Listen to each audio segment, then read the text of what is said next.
You guys will find that you have passions, and having a passion is a gift. I think we all have passions, and you don't get to choose them. They pick you, but you have to be alert to them. You have to be looking for them. And when you find your passion, it's a fantastic gift for you because it gives you direction, it gives you purpose. You can have a job, or you can have a career, or you can have a calling.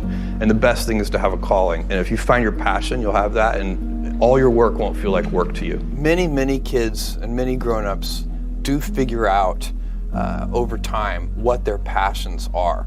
And sometimes we let I don't think it's that hard. I think what happens though sometimes is that we let our intellectual selves overrule those passions. And so that's what needs to be guarded against. My job, one of my jobs as the leader of Amazon, is to encourage people to be bold. And people love to focus on things that aren't yet working. And that's good, it's human nature. That kind of divine discontent can be very helpful. But it's incredibly hard to get people to take bold bets. And you need to encourage that. And if you're gonna take bold bets, they're gonna be experiments. And if they're experiments, you don't know ahead of time whether they're gonna work.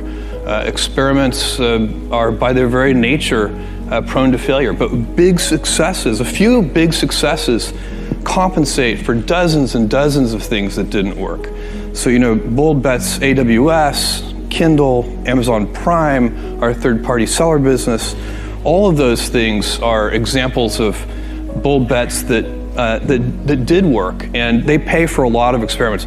I've made billions of dollars of failures at Amazon.com, literally billions of dollars of failures.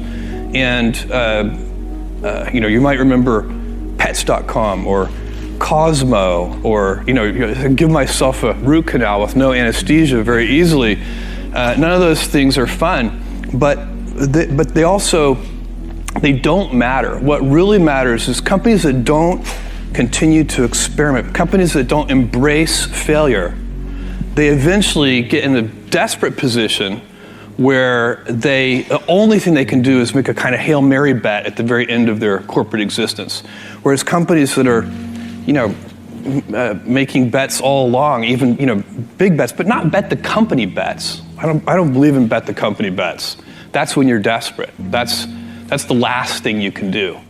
You could be out of work and have terrible work-life balance. Even though you've got all the time in the world, right. You could just feel like, oh my God, I'm miserable, and you would be draining energy. And so you have to find that harmony. It's a much better word. And I think for most people, it's about meaning. People want to know that they're doing something interesting and useful. And for us, because of the challenges that we have chosen for ourselves,